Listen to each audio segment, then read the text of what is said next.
Paz, seja bem-vindo em mais uma aula do Capacitação Vida. Queremos estar continuando o tema que começamos a semana passada com a introdução e hoje nós teremos a primeira aula. O tema geral destas aulas é Fé em Crise. O tema da aula de hoje é: Você está preparado? E é sobre isso que nós vamos pensar nessa noite. Eu queria convidar você a abrir sua Bíblia em Lucas, capítulo 9, e deixasse a sua Bíblia aberta em Lucas, capítulo 9. Lucas 9 é um texto bem rico da Palavra de Deus, tem muitas coisas interessantes e que se entrelaçam durante o ensino de Jesus aos discípulos, e nós vamos ver parte disso hoje. Eu queria convidar você a ler primeiramente o verso 1 e o verso 2. Fala assim: E convocando os seus 12 discípulos, deu-lhes virtude e poder sobre todos os demônios para curar a enfermidade, e enviou-os a pregar o reino de Deus e a curar os enfermos. Jesus está com os discípulos, no meio do seu ministério, caminhando com eles. Nesse momento ele separa os seus discípulos e fala: olha, vou dar autoridade para vocês. A partir de agora, vocês vão sair pregando o evangelho do reino, curando enfermos. E os discípulos saem a fazer isso. Se você continua lendo o texto, você vai ver que mais à frente, em Lucas 9,6, fala assim: E saindo eles, percorreram todas as aldeias, anunciando o evangelho e fazendo curas por toda parte. Os discípulos, depois de receberem poder e autoridade, eles saem pregando, eles saem ministrando, eles saem falando sobre o evangelho do reino. À medida que eles vão fazendo isso, eles vão vendo o poder de Deus se manifestando através da vida deles. O texto ainda continua mais um pouco, e o texto vai falar o quê? Que eles voltam para Jesus, eles regressam para Jesus, e à medida que eles voltam para o Senhor Jesus, eles voltam alegres, jubilosos de ver o que estava acontecendo através deles pregando o evangelho do reino. Eles ficam maravilhados com isso. E o texto continua mais um pouco ainda. Lá em Lucas 9, de 18 a 20, vai falar assim: E aconteceu que, estando ele só, orando, estavam com ele os discípulos. Perguntou-lhes, dizendo: Quem diz a multidão que eu sou? E respondendo eles disseram: João, o Batista, outros Elias, e outros que é um dos antigos profetas que ressuscitou. E disse-lhes: E vós, quem dizeis que eu sou? E respondendo Pedro disse: Tu és o Cristo de Deus. Jesus, nesse meio de treinamento, quando eles regressam depois de verem as maravilhas que estavam acontecendo à medida que eles pregam o evangelho do reino, Jesus faz uma pergunta para eles.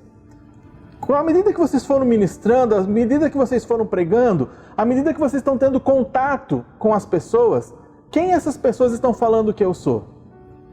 Aí os discípulos correm a dizer: olha, estão falando que o Senhor é Elias, estão falando que é um dos profetas.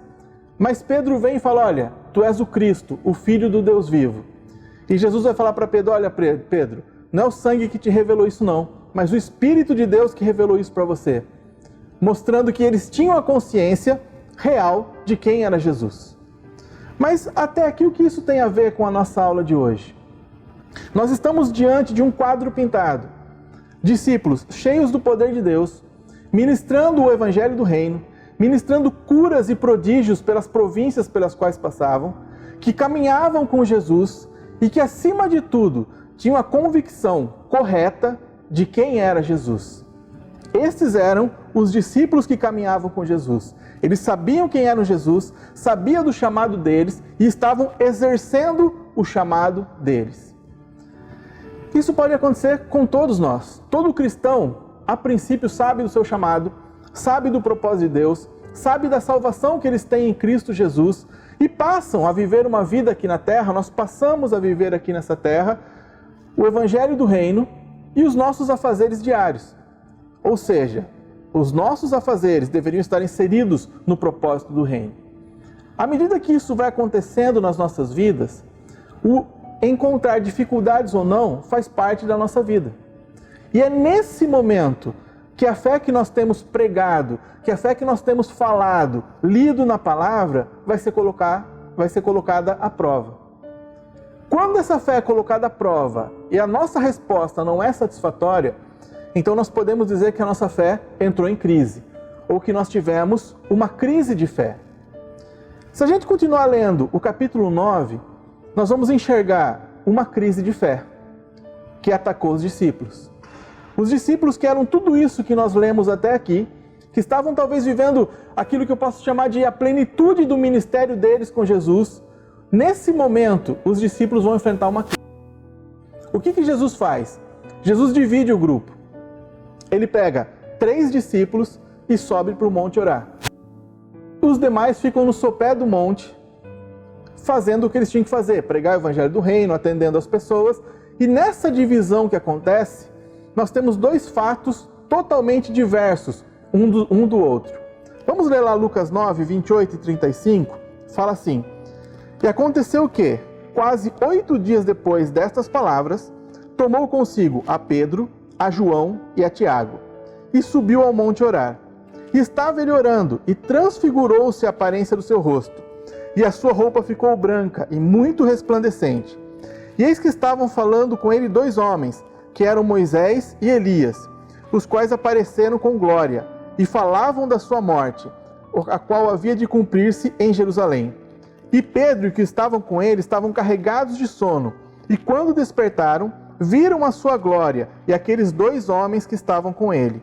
E aconteceu que, quando aqueles se apartaram dele, disse Pedro a Jesus: Mestre, bom é que nós estejamos aqui. Façamos 3 tendas, uma será para ti, outra para Moisés e outra para Elias, não sabendo o que dizia. E dizendo isto, veio uma nuvem que os cobriu com a sua sombra, e entrando eles na nuvem, temeram. E saiu da nuvem uma voz que dizia: Este é meu filho amado, a ele ouvi. Esses 3 que sobem com Jesus passam a ter uma experiência sobrenatural. Talvez podemos dizer que estavam vendo o reino de Deus efetivamente aqui na terra. Jesus é transfigurado diante deles, passa a conversar com Moisés e Elias, os discípulos ficam extasiados com aquela situação, uma voz surge e fala que aquele é o Filho amado de Deus. Eles estão vivendo essa situação lá em cima. Quando você continua lendo o texto, você vai ver que praticamente Jesus e esses discípulos passam a noite no monte. E só no outro dia pela manhã vão descer. Quando eles descem pela manhã, esse grupo que viu a glória do reino de Deus lá em cima, vai encontrar com outro grupo que ficou lá embaixo da montanha. E o encontro é narrado no livro de Lucas desta forma. Lucas 9, 37 a 46. E aconteceu que no dia seguinte, descendo eles do monte, saiu ao encontro uma grande multidão. E eis que um homem da multidão clamou dizendo: Mestre, peço-te que olhes para o meu filho, porque é o único que eu tenho. Eis que o espírito toma e de repente clama, e despedaça, e ele começa a espumar, e só o larga depois de ter quebrantado. Roguei aos teus discípulos que expulsassem, e não puderam. E Jesus respondendo disse: Ó geração incrédula e perversa, até quando estarei ainda convosco e vos sofrerei? Trazei-me aqui seu filho. E quando vinha chegando, o demônio derrubou e o convulsionou. Porém Jesus repreendeu o espírito imundo e curou o menino e o entregou ao seu pai.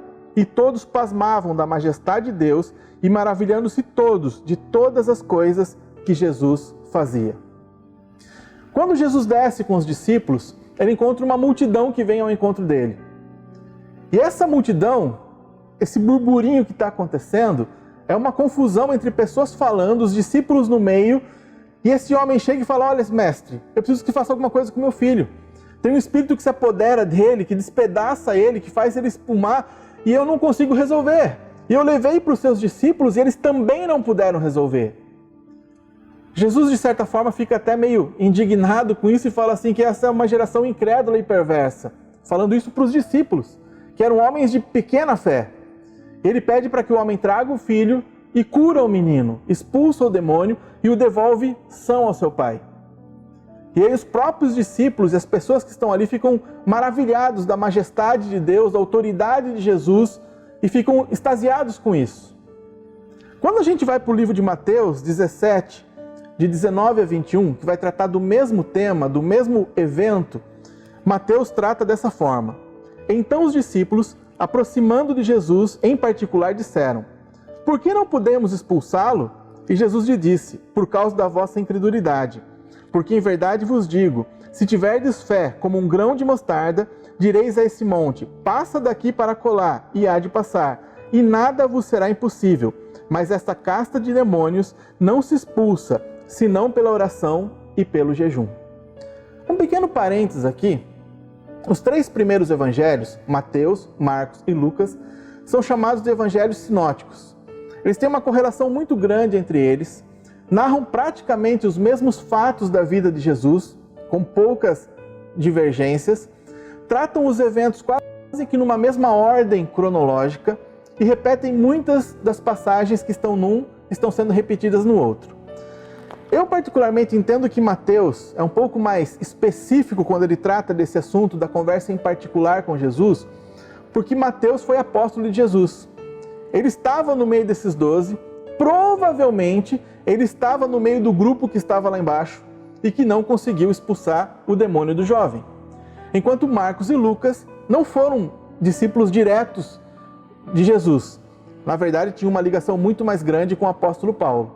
Então eu entendo que quando Mateus trata dessa forma a conversa particular que os discípulos tiveram, é porque ele estava nessa conversa particular e ele teve essa conversa com Jesus da dúvida.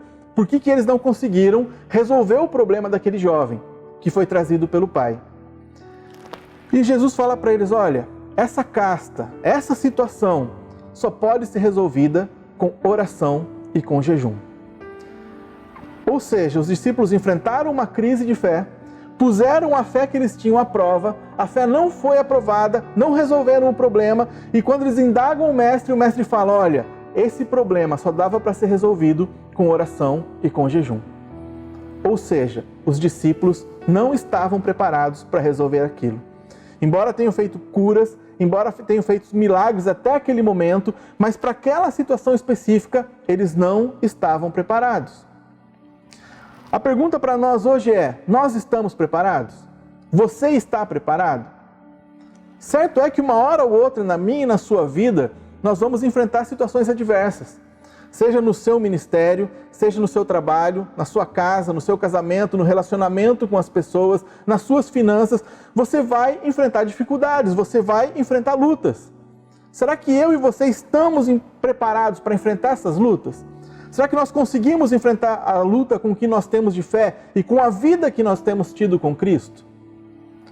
Para nós hoje o que importa destacar é, temos orado e temos jejuado?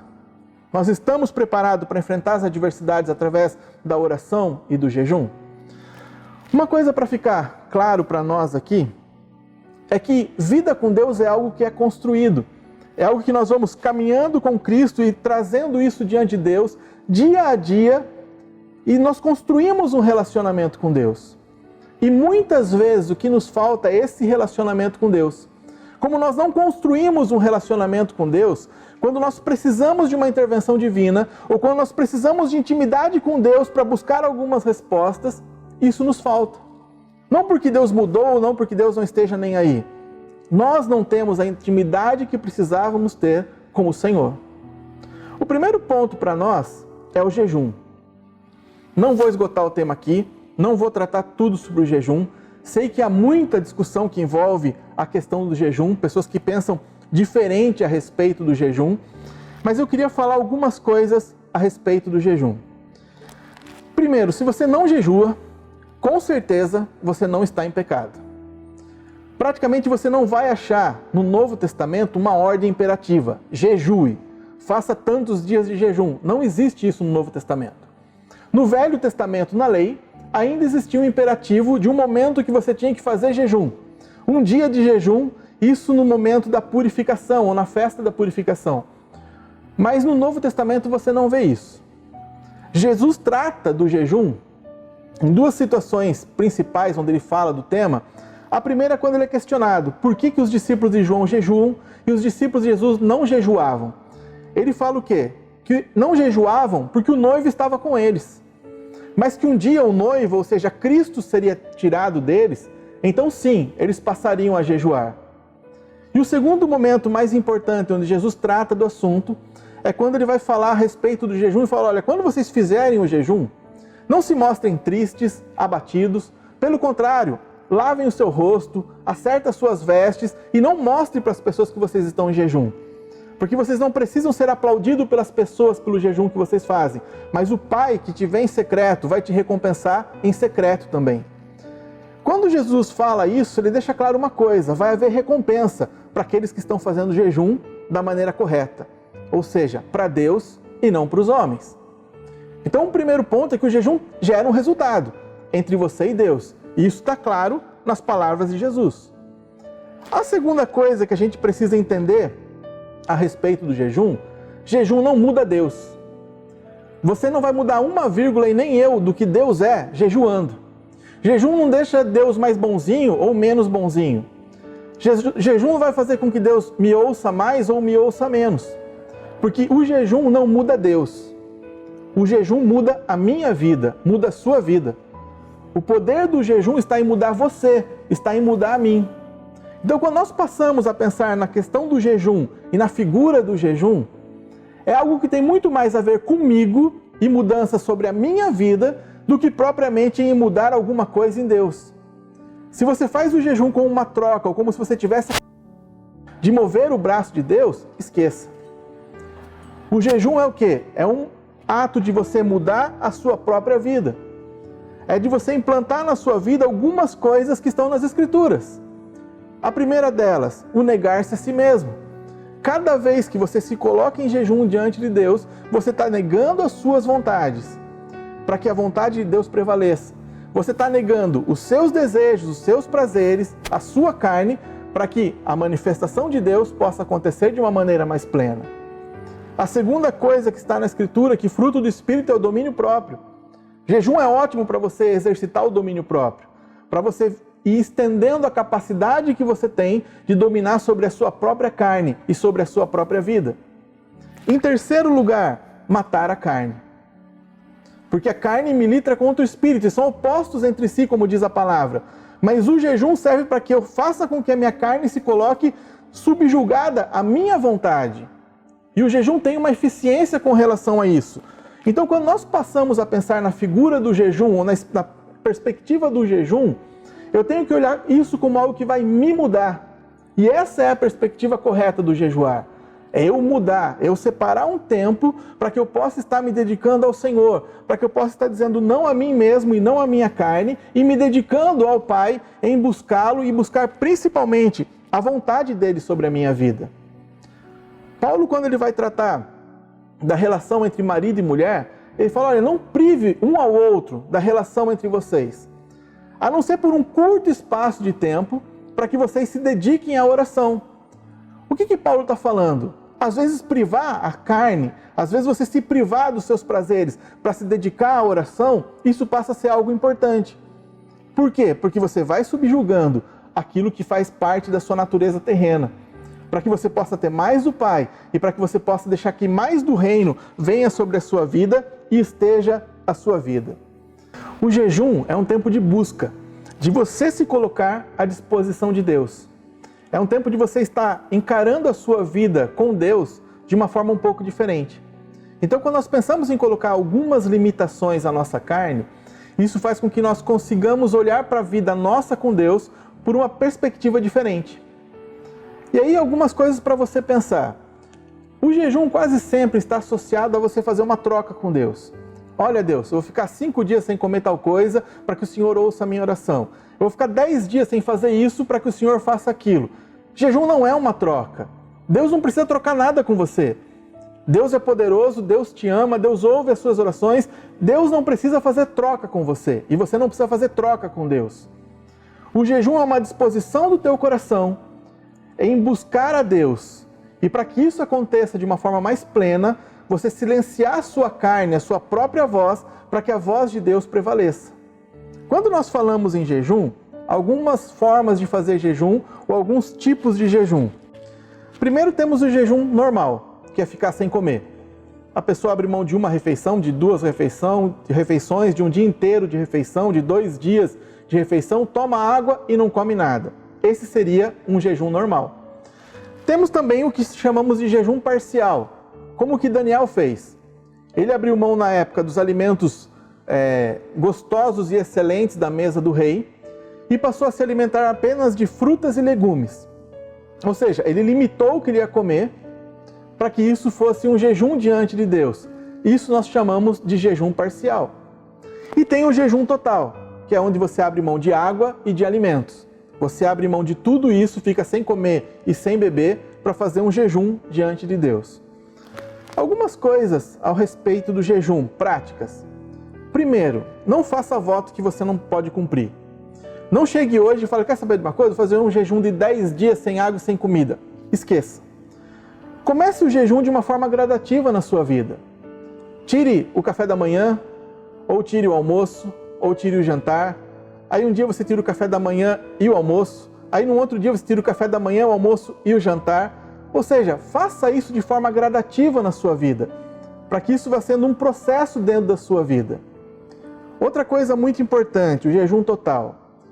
Primeiro, se você tem problema de saúde, pressão alta, pressão baixa, diabetes, não faça, se você não tiver uma visão correta de como está a sua saúde. Segundo, não faça jejum total na correria do seu dia a dia.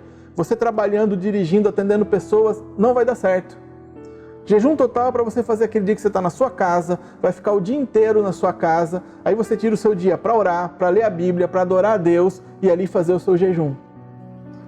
Normalmente, se você vai fazer o jejum durante a semana, quando você está trabalhando na correria do seu dia a dia, é melhor que você opte por um jejum parcial, que você exclua alguns alimentos, escolha alimentos menos prazerosos para você, e aí durante o seu dia ou durante a sua semana, você vai trabalhando o jejum dessa forma. Só que lembre, passar fome, quem está fazendo regime passa também. Não é passar fome o jejum. O jejum é abrir mão de coisas para buscar a Deus. Se você decide fazer o jejum na segunda-feira, fica a segunda-feira passando fome sem comer, mas não ora, não lê a Bíblia, não busca Deus, isso não é jejum, isso é passar fome. Então pessoas que estão de regime também passam fome. Outra coisa importante que eu vejo as pessoas reclamando às vezes. Comecei a fazer um jejum e me deu dor de cabeça. Comecei a fazer o jejum e fiquei irritado. Comecei a fazer o jejum e fiquei com fome. Lógico, essas coisas vão acontecer. Se você está deixando de comer, se você tem prazer em comer e você deixa de comer, automaticamente o seu organismo vai reagir. Seja com uma dor de cabeça, ou você vai ficar irritado, ou você vai ficar com muita fome. Isso literalmente vai acontecer com a sua vida. Aí o que você precisa fazer nesse momento? Oração. Meu exemplo, quando eu jejuo e sinto fome, onde eu estou, por exemplo, no meu trabalho, e eu trabalho sozinho, eu fecho a porta e falo, Senhor, estou com muita fome agora. Então agora é hora de eu orar, é hora de eu buscar a Tua presença, porque eu estou fazendo esse jejum justamente para agradar o Senhor e para buscar mais da Tua vontade para a minha vida. E aquele momento de pico de fome, eu passo a orar mais.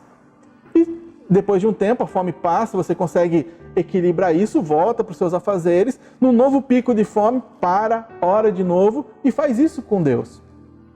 Outra coisa que eu procuro fazer é quando eu vou terminar um jejum, não fazer um banquete. Porque senão eu estou trocando um prazer pelo outro. Eu vou ficar 10 horas sem comer, mas depois também vou fazer um banquete que minha vida vai se deliciar com isso. Não faça isso.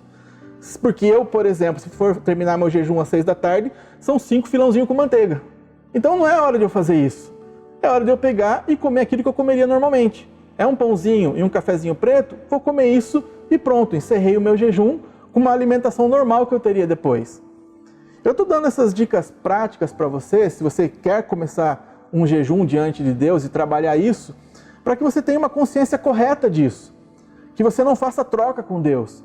A gente tem visto muita gente frustrada no jejum por fazer trocas com Deus, e Deus não quer troca. O jejum não tem essa finalidade. O jejum é que você lute contra a sua carne e que você passe a buscar mais a Deus. Além do jejum, Jesus fala, olha, vocês precisam de oração também.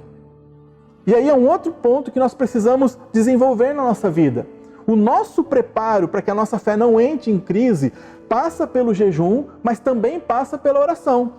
Como eu disse, passar fome, um monte de gente passa. O jejum não é passar fome, é um tempo de busca de Deus, de privação de algo que a minha carne gosta, para que eu busque a Deus ou me dedique aquele dia ou aquele período a uma busca por Deus. E essa busca por Deus é justamente a oração. Eu creio que todo crente ora, todo cristão ora. Eu oro, você ora. Só que na maioria das vezes a nossa oração se resume ao quê? Ao momento que eu estou dirigindo, a hora que eu vou almoçar, a hora que eu me levanto, a hora que eu vou me deitar. eu faço pequenas orações e todo mundo faz pequenas orações durante o dia. O que eu estou falando aqui de oração é você separar um momento no seu dia para que você passe a orar naquele momento. 10 minutos, 15 minutos, 20 minutos, 25 minutos, ou seja, o seu tempo de oração com Deus. Eu acredito que isso não acontece só comigo. Para a maioria das pessoas funciona assim. Nós passamos quase todos os dias da nossa vida, da nossa semana, do nosso mês, fazendo essas pequenas orações partilhadas durante o dia. Vamos pensar no dia de hoje. Você acordou cedo, foi fazer os seus afazeres, fez pequenas orações durante o seu dia, mas não tirou um momento para orar. Está me ouvindo agora e toca o seu telefone. Alguém chega para você e fala assim, olha, fulano está com Covid, está na UTI, está entubado. Digamos que seja seu pai, sua mãe, um parente, um filho. Nessa hora você vai parar tudo, você vai entrar no quarto, vai começar a orar, vai começar a clamar, vai começar a buscar, já vai falar que vai começar a fazer um jejum no dia seguinte para que isso se resolva. Só que a maioria das pessoas que fazem isso, passam por uma coisa que eu já passei muitas vezes. Muita ansiedade, muito desespero. Parece que está orando e que Deus não está ouvindo, parece que está buscando e não está acontecendo nada. Por quê? Porque eu estou querendo arrumar uma intimidade com Deus em 20 minutos. Intimidade com Deus se ajeita em uma vida inteira. Se ajeita no dia a dia da sua vida. Se você já tem o hábito de orar, de gastar um tempo de oração com Deus, quando a crise vem, quando a sua fé é provada, você simplesmente volta a fazer aquilo que já é comum para você fazer. Naquele momento onde você passa pela crise, você simplesmente vai voltar para o seu lugar de oração e vai buscar o Pai ali. É simplesmente você voltar para a prática que você já fazia. É simplesmente você buscar alguém com quem você já tem intimidade, com quem você já trata todos os dias. Só que o primeiro passo para isso é que você comece a ter momentos de oração. Que você comece a ter momentos de buscar a Deus, de estar orando a Deus, de estar clamando a Deus. Um pouquinho por dia, 10 minutos, 15 minutos, 20 minutos, começa a exercitar isso diante de Deus. Não deixa para você orar só no momento do desespero. Deus ouve você no momento de desespero? Ouve. Mas eu tenho certeza que para você é um momento muito penoso. Porque vem a ansiedade, insegurança, incerteza. Deus ouve, Deus abençoa. E tenho certeza que você foi muitas vezes abençoado em momentos como esse, de oração de desespero. Mas eu creio que você sofreu muito nesse momento. Porque parecia sempre que Deus não estava te ouvindo ou que nada estava acontecendo. Quando você passa a ter uma vida de oração com Deus, você está acostumado a lidar com essa questão da oração. Então você volta talvez com um desespero maior, com uma ansiedade maior, com uma preocupação maior, mas você vai fazer aquilo que já é um hábito da sua vida. Você já está acostumado a falar com o Pai. Então você traz isso diante de Deus. Uma coisa importante para você pensar, em uma forma que eu quero que você enxergue isso. Imagine que você faz um propósito de orar por 30 dias, 20 minutos por dia com Deus, todos os dias. A sua vida não é uma linha reta, como eu disse na aula passada, na introdução. Vai ter altos e baixos. Então talvez no segundo dia ali você vai ter uma crise, vai ser um momento de 20 minutos de oração, de chorar, de derramar o coração diante de Deus. Aí vai passar 3 dias, você vai ser abençoado com alguma coisa, aquele momento de oração vai ser um momento de alegria, de gratidão, de agradecer o Pai. Vão ter momentos que você não está passando nem por alegria, nem por tristeza, sua vida está normal, mas o Espírito vai despertar o teu coração para buscar os propósitos de Deus, buscar ministérios com Deus, buscar a vontade de Deus para a sua vida. Então, à medida que você vai caminhando em oração com Deus, você começa a perceber que a sua oração e o seu foco vai mudando conforme o dia. Alguns dias mais tristes, mais alegres, buscando o que Deus tem para você, buscando o que você tem de vontade para com Deus. Ou seja, você começa a tratar a sua vida com Deus de uma forma diferenciada. E isso, ao longo do tempo, vai construindo um relacionamento entre você e Deus. Uma coisa importante para você pensar aí, fala uma coisa que Deus não tem filhos prediletos. E isso é uma verdade. Mas a palavra fala que Deus tem filhos mais íntimos. Deus tem pessoas mais íntimas dele. O Salmo 25,14 fala assim: a intimidade do Senhor é para os que o temem, aos quais Ele dará a conhecer a sua aliança. Ou seja, aqueles que temem o Senhor, que passam a ter uma busca diferenciada por Ele, que esse temor produz uma busca por Deus, esses recebem a intimidade de Deus. E mais do que a intimidade, Deus revela a aliança que Ele tem. Quando a gente fala de estar preparado para o dia mau, para o dia de crise, ou para quando a nossa fé vacila um pouquinho, ou ela falha um pouquinho, como os discípulos que não conseguiram curar aquele menino ou libertá-lo do demônio, nós estamos falando de estar preparados através de oração e de jejum.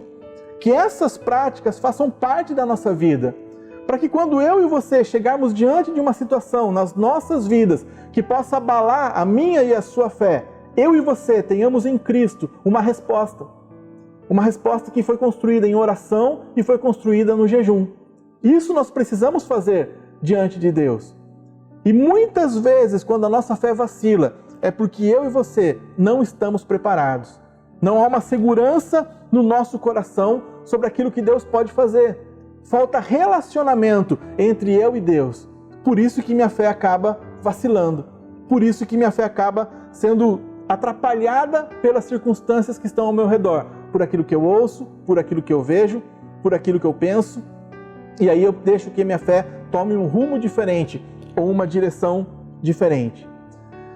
A Bíblia não fala isso, mas a título de ilustração, eu queria que você imaginasse a cena. Quando nós lemos as Escrituras, se nós não exercitarmos a nossa mente, ela fica uma coisa muito estática.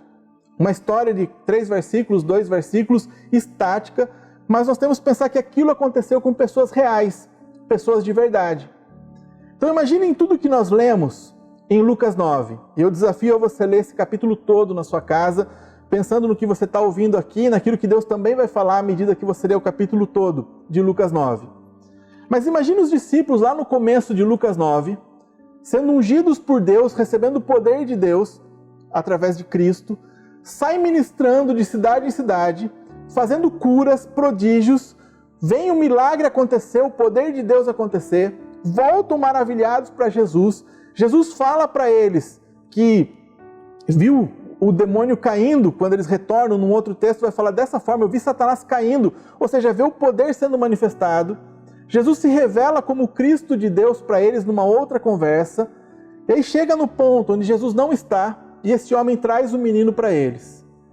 Eu acredito que havia até certo ponto uma segurança no coração desses homens. Eu fico imaginando que logo que o homem chegou com o menino e apresentou o filho, vamos fazer uma brincadeira, uma ilustração aqui, talvez Judas chegou e falou, sai! E o demônio não saiu.